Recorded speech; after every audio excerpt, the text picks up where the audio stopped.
আগামীকাল সন্ধ্যা 7টায় বেদ মন্দির টপেছে একটা সভা হবে। এই সভায় এই এলাকার মানুষকে যাওয়ার জন্য আমার পক্ষ থেকে আবেদন এবং আমার পার্টির পক্ষ থেকে সবাইকে আবেদন জানাই। আপনারা বিষয়টা বুঝতে পেরেছেন যে আগামী লোকসভা নির্বাচন কি হতে চলছে।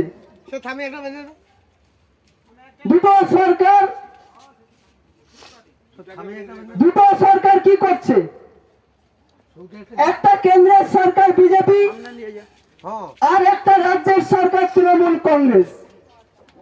দুজন ঠিক করেছে কিভাবে সিপিএম কে রুখা যায়, দিল্লিতে কিভাবে সেটিং করে রাজনীতি করা যায়, দুজন ধর্ম নিয়ে রাজনীতি কিভাবে করতে পারে, দুজনেই ঠিক করেছে।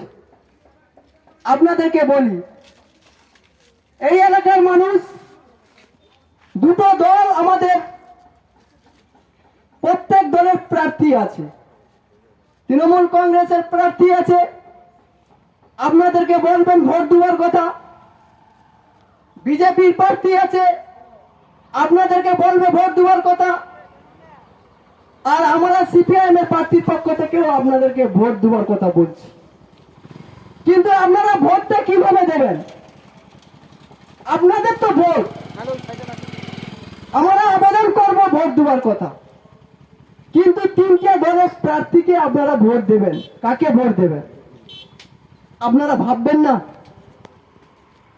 বাজারে আপনি যখন আলু কিনতে যাচ্ছেন, বাজারে পেঁয়াজ কিনতে যাচ্ছেন, পেঁয়াজটা খারাপ কি ভালো আপনি চেক আপ করছেন, আলুটা ভালো কি খারাপ আপনি চেক আপ করছেন, বেগুন কিনতে যাচ্ছেন আপনি ভালো কি খারাপ চেক আপ করছেন।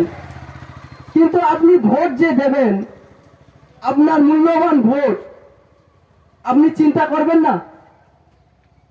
আপনি বিবেচনা করবেন না আমার ভোটটা আমি কোথায় দেবো? আজকে আপনাকে বলি, এই এলাকার তেরোপেকা থেকে নন্দীগ্রাম যে রাস্তায় টোটো চলে, অটো চলে, সেই অটোর ভাড়া আগে 10 টাকা ছিল, এখন ভাড়া কত? এখন ভাড়া 25 টাকা। নন্দীগ্রাম থেকে কলকাতা আগে ভাড়া ছিল 70 টাকা, এখন ভাড়া কত? 150 টাকা ভাড়া। আগে গ্যাসের দাম 600 টাকা ছিল, এখন 400 থেকে 600 হলো, 600 থেকে 1000-এর বেশি গ্যাসের দাম। কেরোসিনের দাম কত? ডবল হয়েছে, 3 ডবল হয়েছে। পেট্রোল ডিজেলের দাম ডবল হয়েছে। কিন্তু আপনার শ্রমিক, আপনি যে 300 টাকা কাজ করেন, 350 টাকা কাজ করেন, কিন্তু আপনার মজুরি 350 থেকে 700 হয়নি।